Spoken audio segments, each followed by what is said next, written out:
Ya han terminado las vacaciones. Vamos a continuar con nuestro estudio del arte y la historia de los Estados Unidos. Hoy nos toca una lección que va a ser fácil para todas porque es el pop. Haremos dos clases de pop. Veremos lo importante que es este arte en los Estados Unidos porque realmente fue un arte creado por ellos, aunque luego hubo pop buenísimo en otros lugares. Por ejemplo, en España tuvimos el magnífico pop de Equipo Crónica, que se aparta un poco de los demás porque el pop es un arte que pretende poner de manifiesto los objetos cotidianos de la vida y tiene siempre un aire alegre, un aire divertido, cosa que no pasa, por ejemplo, en el lugar, en España, por ejemplo, en aquel momento estábamos en la dictadura y el equipo crónica lo que hace es constata lo que está pasando. Es decir, que el pop va a ser distinto según sea el quebranto o el pensamiento. Por ejemplo, pues el pop inglés es una especie de apertura a la aceptación de la homosexualidad, que muy importante este paso que dan los pintores americanos ingleses de pop. Y vamos a tener, como en cada lugar, va a haber un pop distinto. En Estados Unidos estamos en una época de euforia, de crecimiento económico, y entonces el pop va a ser alegre, va a ser divertido, y es el que vamos a estudiar hoy. Pero antes hablaremos del neodadaísmo, ahora os lo recordaré lo que es, porque es importantísimo en el origen del pop. Bueno, pues vamos a ver, como decimos, el pop, y vamos a empezar con, bueno, pues he puesto 5 obras pop para que veáis la diferencia que hay: Marilyn, una bandera de Estados Unidos, un dibujo infantil, un paisaje con una piscina, y al lado pues un hombre muy musculado, que también van a ser muy importantes estas figuras en el pop americano, y ahora vamos a ir estudiando. Bueno, pues, ¿qué es lo que ha pasado? Se ha cansado el público, se ha cansado la gente de la abstracción y quieren volver al icono. Quieren encontrar en las obras de arte algo a lo que tienen que entender. El expresionismo abstracto nos decía que era expresionismo porque era capaz de expresar de manera íntima lo que el artista entendía, y era abstracto porque no utilizaba imágenes. Entonces hacía falta una quinta dimensión en la cual el que estaba contemplando la obra tenía que intentar entender lo que el artista le estaba contando. Bueno, pues este esfuerzo ya se cansan de hacerlo. Piensan que es mucho más cómodo tener un icono en el cual fijarse. Esto ocurre entre 1955 y 1970, que es el momento fundamental del desarrollo del pop americano. Arraiga, como decía, con mucha fuerza, más que en ningún otro lugar, a pesar de que los críticos no están con él. Por ejemplo, Harold Rosenberg, que es un gran crítico de arte, no quiere que América abandone su expresionismo abstracto tan importante en la creación de su arte y se pase a este arte que para él es un poco como industrial, como un poco infantil, y no le ve la entidad artística que tenía realmente el expresionismo abstracto. Bueno, pues a pesar de esto, yo digo, América se vuelca con el icono. Pero hay un camino, como siempre, hay un camino, y el camino van a ser los nadaístas. Y los nadaístas más importantes nacen en 1960 en dos personajes, o más, pero los que yo voy a hablaros de dos muy importantes: Jasper Jones, el de las banderas, y el Robert Rosenberg, el que ganó la Bienal de Venecia, ante la sorpresa de todo el mundo americano, porque no lo apreciaban y empezaron a apreciarlo entonces. Pero ¿qué es esto del neodadaísmo? ¿De dónde viene esto? Pues esto viene de 1914. En 1914, antes de la Primera Guerra Mundial, Marcel Duchamp creó el dadaísmo, que era este arte que no quería decir nada, que se fundaba en hacer cualquier cosa que el hombre entienda que es arte, será arte. Y para esto utiliza los reanimates, es decir, objetos encontrados, como por ejemplo este urinario que pone. Y hay una frase de Marcel Duchamp que a mí me parece muy importante, y es la siguiente: dije, les lancé un urinario y ellos me devolvieron en los años 60 una obra de arte.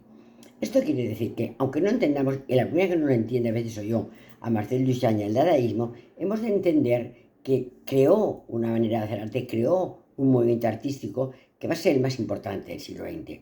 Y que la consecuencia de toda la revolución artística del siglo XX va a ser originada en el personaje excéntrico, raro, no entendible de Marcel Duchamp. Así que yo os pido de verdad que creáis en él y que respetéis su obra, porque ya digo que va a ser muy importante.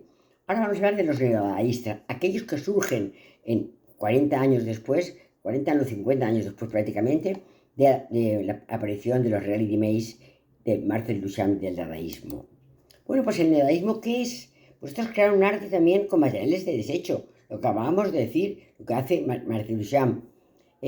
Pero además de esto se van a considerar precursores del pop art, porque ellos van a traer materiales que encuentran. Entonces hemos dicho que el pop art se va a basar en los objetos y los acontecimientos de una sociedad. Bueno, pues usaron para su composición, por ejemplo, Jones, fotos, papeles de periódico, objetos encontrados, y la técnica no era una técnica de pincelada fina, sino paletazos, recordando muchísimo, en esto sí, la técnica al expresionismo abstracto de Kooning. Es decir, que van a hacer una especie de técnica expresionismo abstracto y van a hacer iconos que van a ser iconos realistas. Va a aparecer el icono. Y este icono va a ser objetos de la vida cotidiana. Y en esto tiene una relación grande con el dadaísmo que había creado Marcel Duchamp en el 1914. Bueno, pues el primero que vamos a estudiar es Jasper Johns. Nació en Augusta en 1930. Fue pintor, fue escultor, fue artista gráfico. Estudió en la Universidad de Carolina del Sur y luego se trasladó a la Escuela de Diseño de Nueva York. Fue amigo de Rauschenberg, de Merce Cunningham y de John Cage. Hablaremos de ellos cuando hablemos del minimalismo y de la evolución de este arte, con los que comenzó a desarrollar su obra. En 1952 fue reclamado para la Guerra de Corea y allá estuvo en Corea durante la guerra. Entonces, sus obras más conocidas van a ser las banderas de los Estados Unidos, que son de la década de los 50.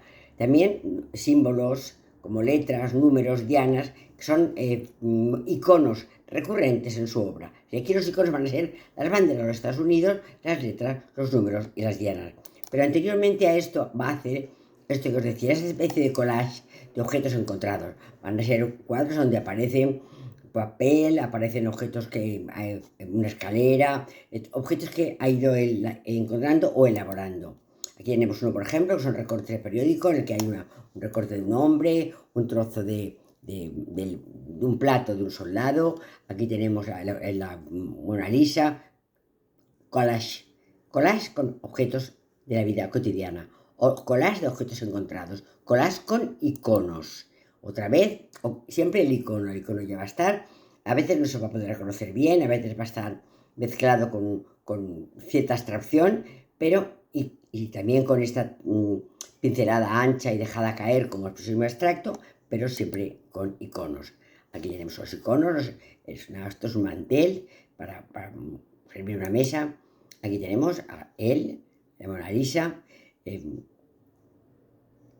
esta especie de composición en collage, donde él va añadiendo objetos encontrados.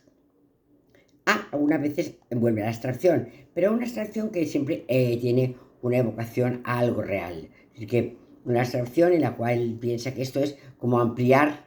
Es que esto a veces también lo hacen, ¿no? Toman un objeto y lo amplían tanto que el objeto pierde la realidad de su icono, aunque el icono sí estaba presente.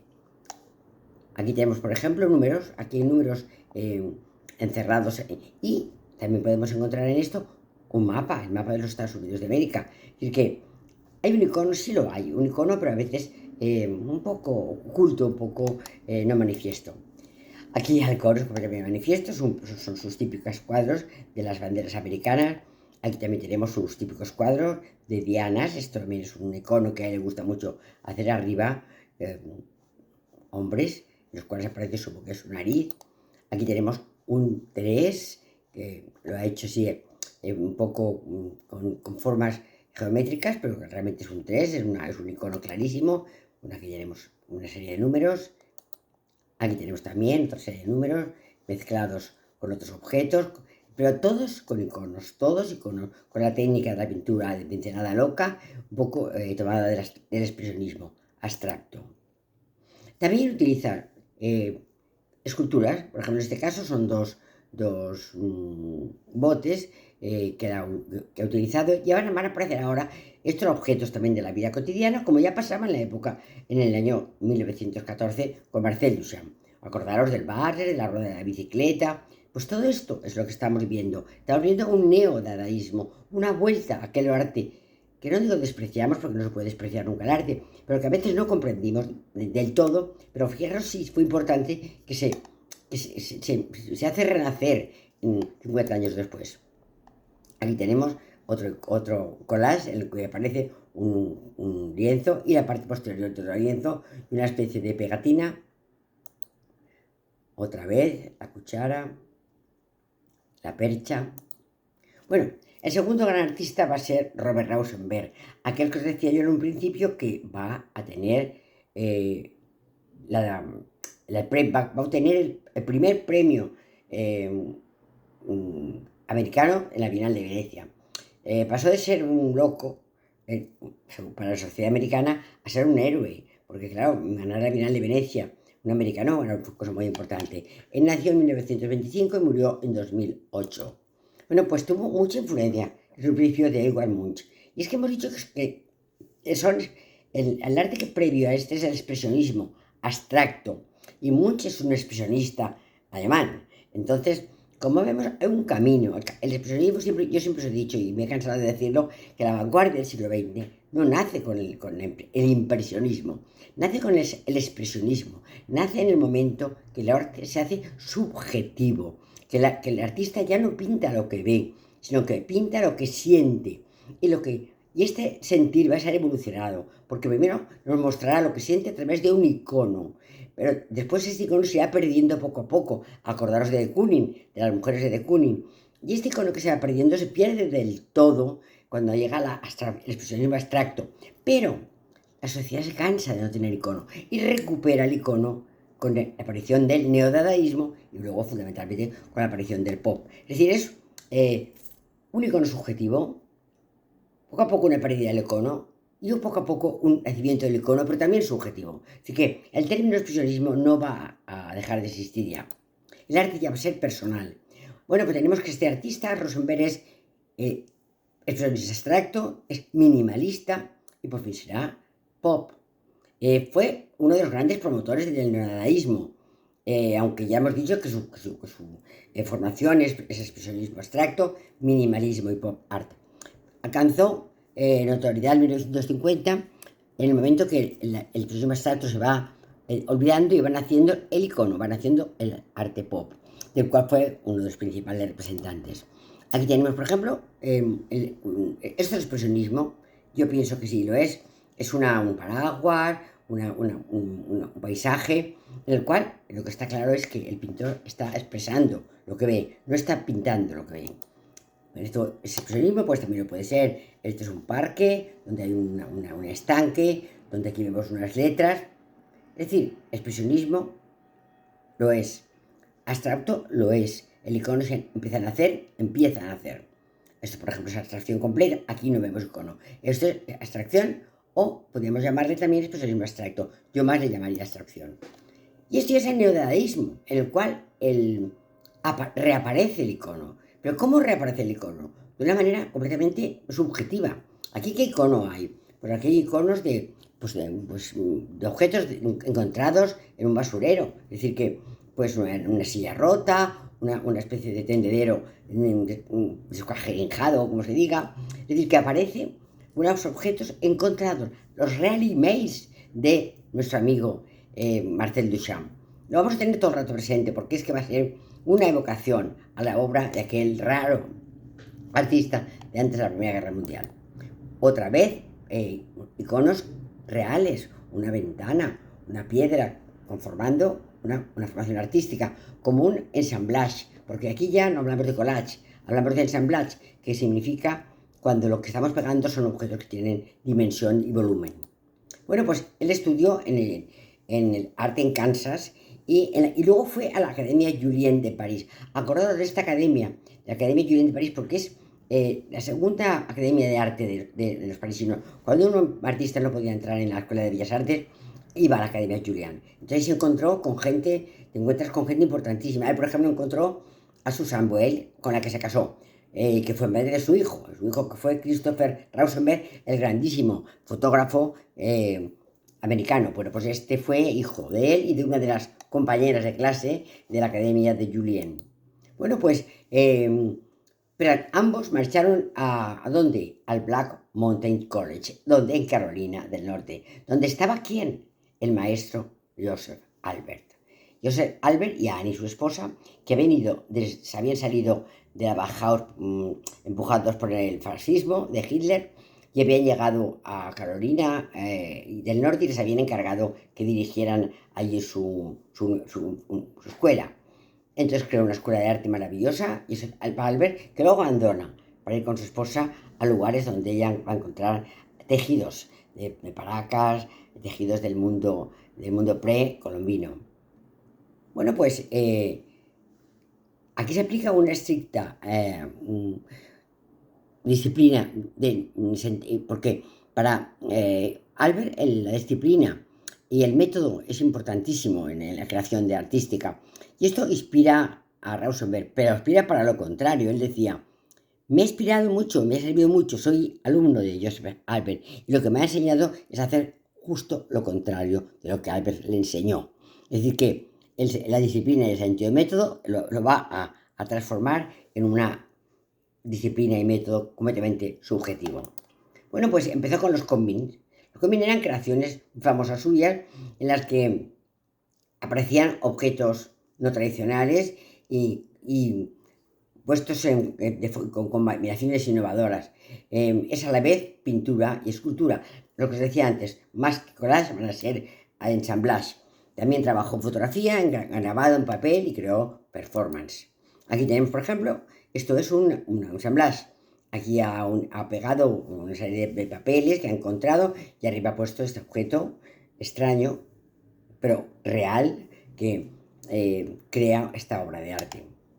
Esto es un ensamblage llamamos a lo que esto sería un collage, pero aquí un objeto en tercera dimensión, esto lo llamaremos ensamblage, como esto, por ejemplo, esta creación artística en la cual ha puesto esta especie de cabeza, estas alas que podrían ser pues del dios Hermes, y aquí la Coca-Cola, es decir, que juntamos lo antiguo con lo nuevo, pero siempre con objetos reales. Igual aquí también, aquí ha hecho un fondo de más abstracción, pero en la parte de abajo ha colocado un pájaro que nos da la sensación de realidad. Otro ensamblage de Rauschenberg era muy aficionado a los animales y a colocar estos animales sobre esta especie de collage que él elaboraba.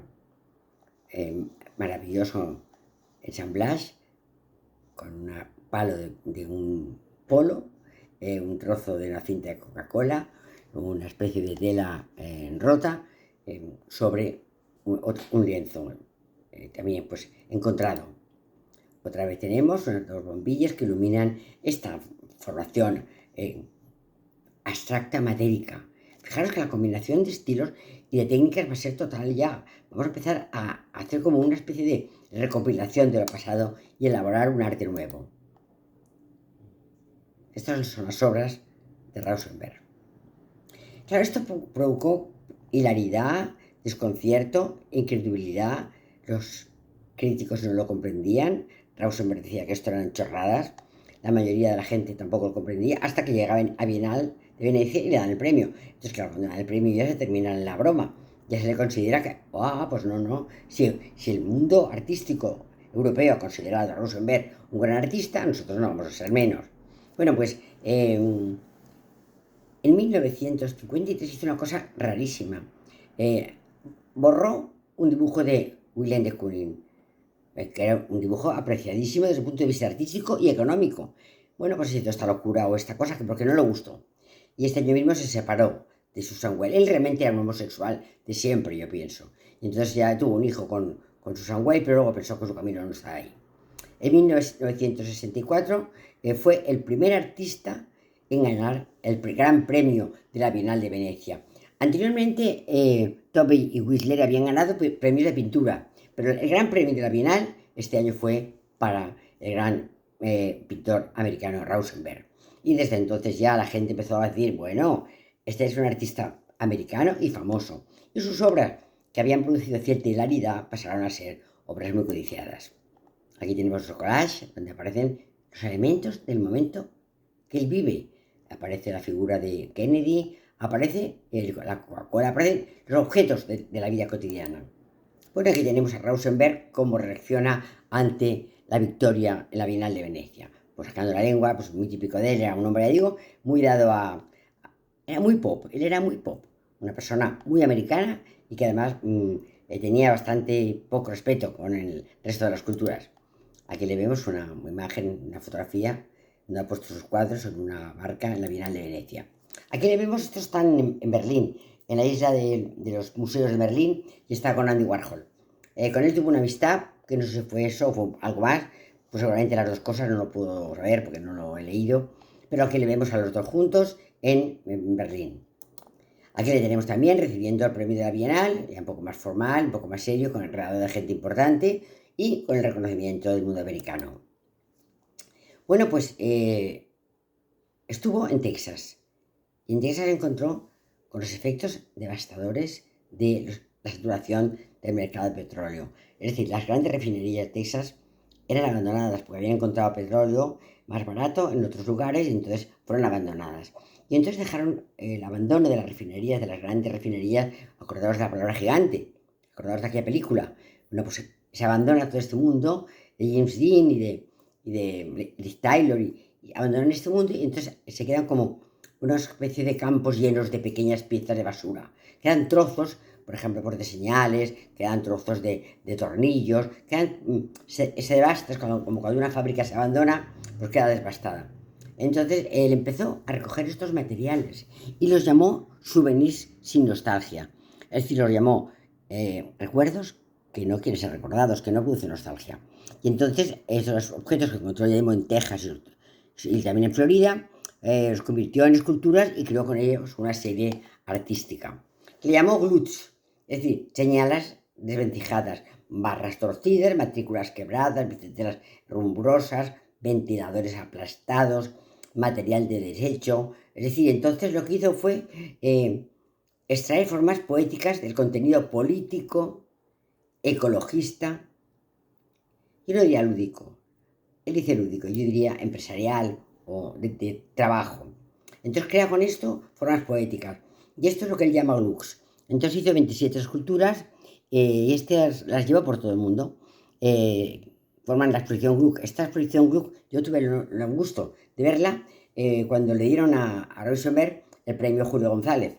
Él mandó su exposición y en el IBAM se expusieron estos desechos de las factorías de petróleo que le había encontrado fundamentalmente en Texas y en Florida.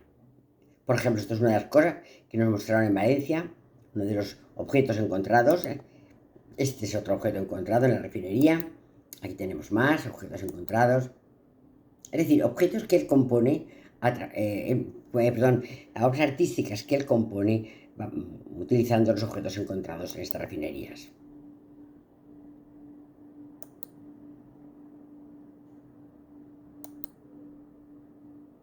Souvenirs sin nostalgia.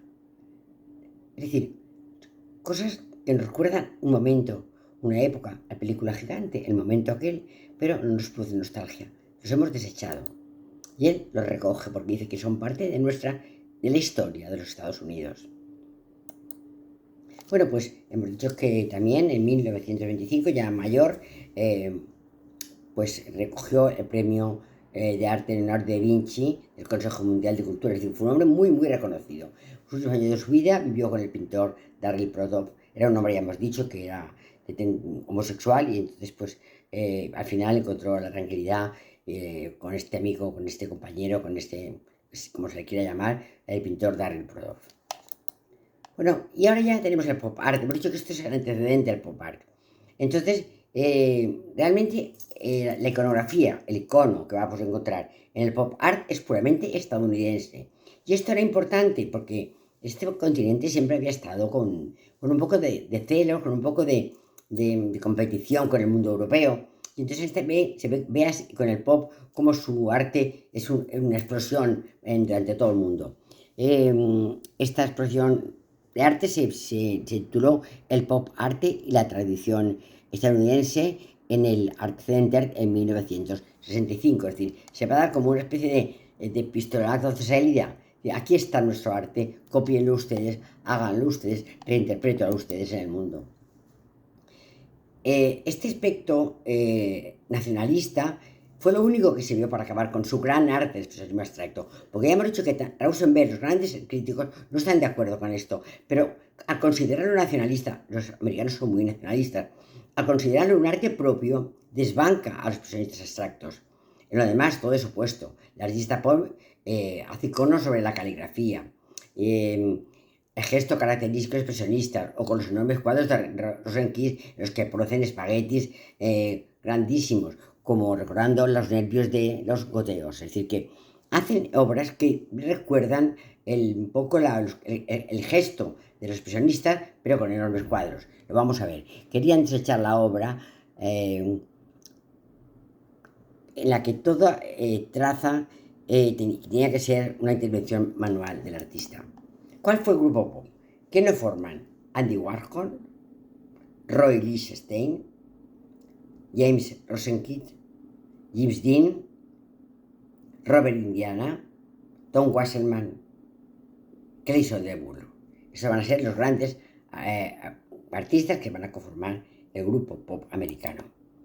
Bueno, pues reprodujeron con cuidado satírico objetos cotidianos e imágenes de la cultura popular de los Estados Unidos, como por ejemplo la Coca-Cola, las latas de sopa, las tiras de fotografías. Van a ser distintas su manera de actuar. Por ejemplo, Warhol va a trabajar mucho a partir de fotografías. Lichtenstein de cómics. Diane va a utilizar objetos reales con fondos pintados. Oldenburg va a fabricar objetos de la vida cotidiana, pero con gran tamaño, un tamaño desbordado. Indiana pintará rótulos gigantes. Es decir, cada uno va a hacer un icono distinto, pero todos van a ser iconos de la cultura americana. Por ejemplo, Andy Warhol nació en 1928 y murió en 1987. Era un niño enfermizo.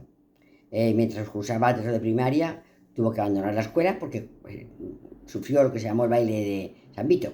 El baile de San Vito es, en términos populares, un corea de Huntington que produce movimientos convulsivos resultantes de una infección bacteriana y una fiebre reumática. Es decir, que el niño tiene pues, una amigdalitis, esa amigdalitis por estreptococcus se produce la fiebre reumática. Esta fiebre reumática le producirá una alteración neurológica que se llamará el baile de San Vito. También aparecen alteraciones en la pigmentación. Pues veremos la cara de Andy Warhol siempre muy blanca, muy cérea. Bueno, pues todo esto se puede tratar, se va a curar, pero siempre fue un niño enfermizo que asustió poco a la escuela. Entonces tuvo que estar postrado en la cama y ello desarrolló en él una hipocondría extraordinaria. Odiaba a los médicos, no quería ir a hospitales, no quería saber nada de la enfermedad, no manifestaba sus enfermedades porque no quería estar enfermo. Decidió estudiar arte comercial desde siempre, fue un artista comercial. Y en 1949 se fue a Nueva York para empezar a ser publicista. Ganó cierta reputación gracias a sus ilustraciones para un anuncio de zapatos. Entonces utilizó muchos medios para hacer su obra. Dibujó a mano, pintó, hizo grabado, hizo fotografía, hizo serigrafía, hizo escultura, hizo cine, hizo música y lo que se les ocurra. Porque todo ha sido medios adecuados para que Andy Warhol generó su arte. Era un artista plástico y actor estadounidense y desempeñó un papel crucial en el nacimiento y en el desarrollo del pop art. Realmente, Andy Warhol fue aquel que, el hombre de las ocurrencias. Y estas ocurrencias, que en un momento se vieron como ocurrencias, luego llegaron a ser leyes para el arte americano. Tras una carrera exitosa como ilustrador profesional, que era muy buen ilustrador, empezó a hacer pintura y cine de vanguardia, literatura, y entonces empezó a tener una gran notoriedad, porque una cosa sí que tuvo Andy Warhol, era como Sorolla, un gran promotor, tenía una relación muy buena con los medios y su rol de gurú de la modernidad lo utilizó muchísimo. Se acercó a cada personaje famoso con la de fotografiarlo, de pintarlo, es decir, que buscó la notoriedad y no se quedó en casa, sino que fue un hombre que salió a vender su arte. Bueno, pues en 1960 creó una serie llamada 32 latas de sopa Campbell. Y este fue uno de sus trabajos más conocidos. También lo hizo con botellas de Coca-Cola, a las que consideraba tan iconos modernistas como Marilyn Monroe, Troy Donahue o Elizabeth Taylor. Es decir, Sopas Campbell, Coca-Cola, Traditional Way, Elizabeth Taylor, Marilyn Monroe, son iconos americanos. Y entonces estos iconos americanos tendrán que presumir sus obras de arte. Y aquí tenemos Sopas Campbell, su composición de Sopas Campbell. Aquí tenemos distintas imágenes de Marilyn, que era uno de los iconos importantes. Bueno, pues para todo esto crea lo que llamó la Factory, que fue una especie de estudio, por donde aparte de trabajar, lo que hacía era relacionarse. Muy importante en Andy Warhol, la relación con los demás. Los demás importantes, pues no, la gente no importante no le interesaba.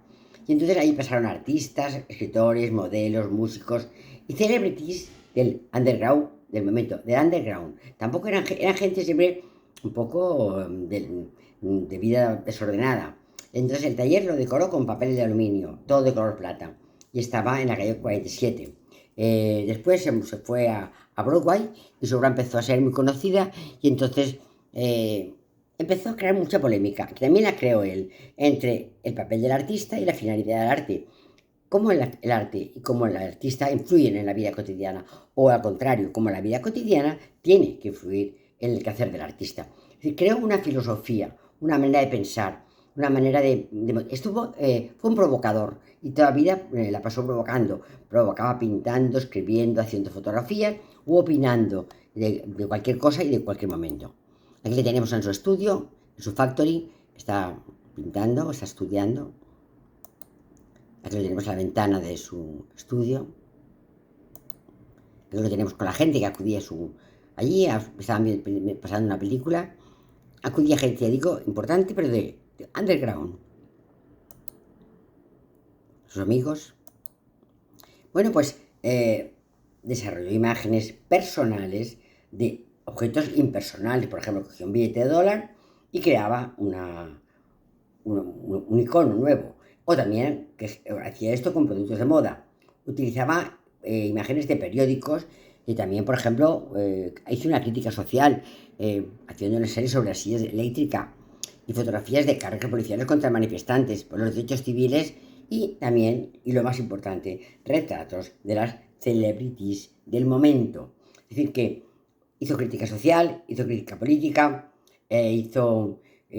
creó un concepto nuevo del arte, pero sobre todo también se ganó muchísimo la vida buscando en cada momento lo que le interesaba. Le interesó mucho, por ejemplo, los retratos de la gente importante y las buscó por todo el mundo. Aquí tenemos la serie de la silla eléctrica, como crítica a la brutalidad de los Estados Unidos. La serie de la silla eléctrica. Esto es el plátano, con la intención que le queramos dar. Esta es un volcán, el color, que también aparece en sus obras. ¿Qué decía Andy Warhol? Lo que es genial en este país es que Estados Unidos es el que ha iniciado una tradición en la que los consumidores más ricos compran esencialmente las mismas cosas que los más pobres. Es decir, puedes estar viendo la tele, ver un anuncio de Coca-Cola y sabes que el presidente bebe Coca-Cola, que Liv Taylor bebe Coca-Cola y piensas que tú también puedes beber Coca-Cola. Es decir, que él dice que hasta estos momentos la gente pobre comía unas cosas, consumía unas cosas, hacía unas cosas. A partir de ese momento, y esto es una realidad absoluta, desde ese momento la gente consume lo mismo. No, lo que va a pasar es que los que sean muy ricos pues lo consumirán de muchísima calidad, pero ya empezaban a salir pues las copias de los objetos de valor. Y la gente vestía, comía, vivía de manera semejante por eso siendo ricos. Y eso él dice que es una creación genial de los Estados Unidos de América. Aquí tenemos la Coca-Cola como uno de los iconos que siempre busca. Bueno, pues en 1967 conoce a Valerie, que es una escritora que le ha dado una obra de teatro que ha escrito ella para que Warhol sea su productor. Warhol la acepta y le pide el borrador del texto. Pero este borrador nunca regresó a Solanas Valerie. Nunca regresó y entonces ella lo denunció. No parece que Warhol no intentó quedárselo, sino que ya lo perdió. Y entonces, como lo perdió, pues no lo pudo devolver. Lo perdió y entonces intentó matarlo, le disparó. No pasó nada, pero tuvo esta agresión porque ella enloqueció a pesar que le había robado su obra. Aquí tenemos Valerie Solanas, que disparó a Warhol y al crítico de arte y comisario Mario Amaya en la entrada del estudio de Warhol, porque estaba ya completamente enloquecida porque le habían robado su obra de arte. Esto es el proceso por el cual a ella la detienen como agresora de Andy Warhol. Bueno, pues decía que Andy Warhol le había robado su obra y que además estaba controlando demasiado su vida. Tuvo la suerte esta chica y también Andy Warhol de que 2 días después fue el asesinato de Robert Kennedy y la verdad es que esto eclipsó el atentado contra Andy Warhol, ya pasó la moda y ocupó el periódico nuevo la muerte de Robert Kennedy. ¿Cuáles fueron sus caras más famosas? Ya hemos dicho que esto fue uno de sus cometidos. Pues buscó por el mundo entero. Por ejemplo, Mick Jagger, Liza Minnelli, John Lennon, Diana Ross, Brigitte Bardot, Michael Jackson y sobre todo, imaginaros, el líder comunista chino Mao Zedong, el Mao Zedong. Es decir, que en 1973 lo va a pintar también a él. Es decir, que la capacidad de relación, la capacidad de búsqueda de nuevos iconos, de nuevas técnicas, de nuevas cosas. Es decir, el marketing que ejerció Warhol fue muy importante en la carrera. Aquí tenemos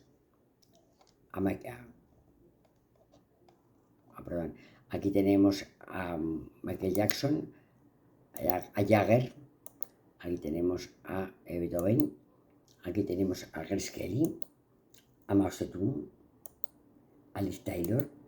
Bueno, también fundió con el apoyo de Gerard Malanga una revista que se llamó La filosofía de Andy Warhol, en que exponía sus ideas y dijo claramente lo que yo os vengo diciendo todo el rato: hacer dinero es arte y el trabajo es arte y un buen negocio es el mejor arte. Es decir, que para él consideraba que ganar dinero era un arte. Entonces, un buen negocio era la mejor manera de producir arte. Entonces, su carrera artística fue muy, muy novedosa, pero había detrás de esto un afán de conseguir nuevos caminos. Por eso, cuando entraba en declive, que entró varias veces en su vida, resurgía con una nueva cosa, con una nueva técnica, con un nuevo invento. Era una persona que era como una fénix, nunca moría. Otro de sus iconos, este es un icono que él usó con mucha... Esto os decía antes de un billete de $1 que lo ha rayado. Este es otro billete, $500. Bueno, poco a poco, pues su estilo se hizo mucho más burgués. ¿Por qué? Porque empezó a recibir encargos de retratos, sobre todo cuando nos vieron que él se retrataba a lo más importante del mundo, pues la gente importante quiso ser retratada y entonces se convirtió en el artista de los negocios. Aquí tenemos su galería de personajes que pedían ser retratados por él y se dedicó a hacer esto. Y entonces ganó mucho dinero haciendo estos reportajes fotográficos en los cuales imitaban a los grandes personajes. Bueno, aquí tienen, por ejemplo, Alsa de Persia también. Warhol tuvo una tercera juventud, porque ya hemos dicho que él, cuando parecía que iba a hundirse, renacía. Y tuvo una tercera juventud para la crítica y para los negocios. Y esto fue en el año 1980, cuando gracias a que su estrecha relación con algunas figuras del nuevo arte, su arte había quedado un poco ya olvidado, ya había pasado de moda, pero tuvo la gracia y siempre lo tuvo, el tino de buscar personajes nuevos. En este caso, muy importante, Michel Basquiat. Basquiat creo que tuvo una relación con él bastante íntima. Snabel y David Sale. Estos tres, Snabel, Sale y Basquiat, van a ser tres nuevos amigos que le van a abrir nuevos caminos. Aquí tenemos a mí me parece bellísima, esta imagen de Andy Warhol y Michel Basquiat. Basquiat murió al poco tiempo de una sobredosis de heroína, pero reconoció la amistad con Andy Warhol, incluso reconoció la maestría de Andy Warhol con él. Bueno, en el 81 se dedica a pintar el Renacimiento. Y aquí tenemos a Botticelli, y aquí tenemos a Leonardo, la Cena, aquí tenemos a Uccello. Visita Madrid y es recibido con entusiasmo por Almodóvar y Fabio McNamara, pero realmente la exposición de Madrid no tuvo un éxito, hizo poquísimas ventas. No obstante, realizó un retrato del cantante español Miguel Bosé para la portada de su disco Made in Spain. también también utilizada para el disco de Milano Madrid de este mismo artista. Aquí tenemos el dibujo que hizo de Andy Warhol de nuestro Miguel Bosé. En 1985 y sigue buscando nuevas amistades. Ahora es Joseph Bellus. Imaginaos, y el artista japonés Higashiyama, los que vuelven a formar con él un nuevo grupo que se llamará el Proyecto Global Art Fusion. Es decir, que hasta el momento de su muerte él estuvo siempre buscando nuevas amistades, buscando nuevos horizontes. Fue un gran luchador. Murió en Nueva York a las 6:32 de la mañana del 22 de febrero de 1987. Murió de la manera más tonta que se puede morir uno. Después de una laparotomía que le habían hecho para extirparle unos cálculos de vesícula, tuvo una fibrilación y murió. Murió una fibrilación ventricular, tuvo una parada cardíaca y murió. Realmente fue una muerte muy poco esperada. Una muerte que parece que él vaticinaba, porque siempre tuvo miedo a este tipo de muertes. Muchas gracias y hasta el próximo día.